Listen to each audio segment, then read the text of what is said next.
On va rassembler les Guinéens sur cette base. Si ce n'est pas ça, ça va être compliqué.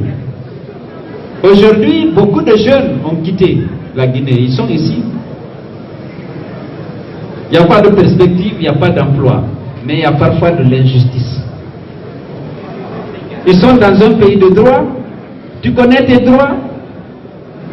Tu respectes les lois. Tu es en sécurité. On dit en Pulaar,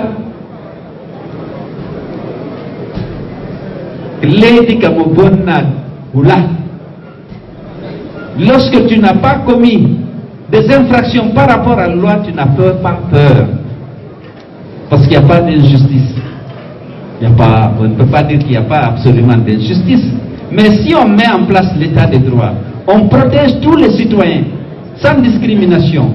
On fait en sorte que leur sécurité soit assurée. On fait en sorte que le respect de leur dignité soit assuré. On fait en sorte qu'il y ait moins de misère, moins de pauvreté. Et que le mérite soit un critère de choix. Et que l'égalité des chances soit assurée entre les fils du pays. Sans tenir compte de tout ce que j'ai dit là. L'égalité des chances, c'est un facteur d'unité. Parce que lorsque vous perdez, c'est parce que vous n'avez pas la chance, ou vous n'avez pas le talent, ou vous n'avez pas les mérites. C'est pas parce que vous êtes du RPG, de l'UFDG, de la Haute-Guinée ou de la forêt. Vous savez, l'octroi des marchés publics, le recrutement dans la fonction publique, le recrutement dans l'armée, dans les forces de défense et de sécurité, il faut donner l'égalité des chances à tous les jeunes qui répondent aux critères, sans discrimination. Si vous mettez des critères sur des performances physiques, sur un niveau de formation, et vous faites des tests, celui qui ne gagne pas ne vous en voudra pas. Mais si vous appelez seulement les militants de votre parti, lorsqu'on sera président, j'appelle seulement les militants de mon parti, je les recrute dans l'armée, dans les forces de défense et de sécurité, à la fonction publique, vous n'êtes pas en train de construire la paix. La paix se construit par la justice.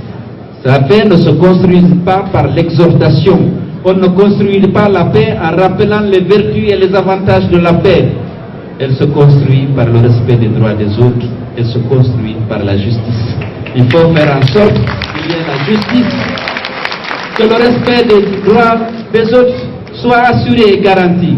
Et je pense que si vous avez un État fort, un État neutre et impartial, c'est pas facile, mais c'est ça qui fera la vraie réconciliation.